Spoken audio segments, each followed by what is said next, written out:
Peace and wealth, family. Let's jump right into it. Let's deal with anxiety. And let's deal with the first principle of understanding behavior is that nothing happens in a vacuum. In this study right here, we're talking about the FCU research that links a common sweetener to and with anxiety. Many of you are familiar with aspartame. Those of us in the health and wellness industry know well about this.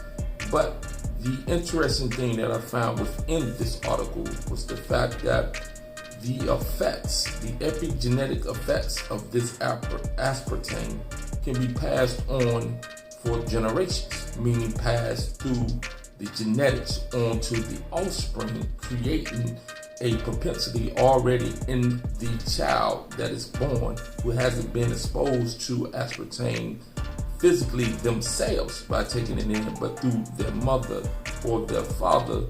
The sperm of their mother, of the egg of their father, who brings about the chromosome.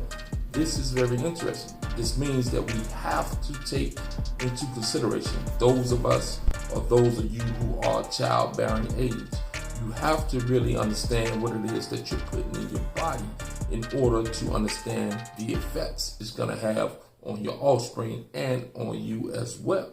This is very deep, guys. We should learn more so that we can understand more, so we can make better decisions. Sending you peace and always love. Peace.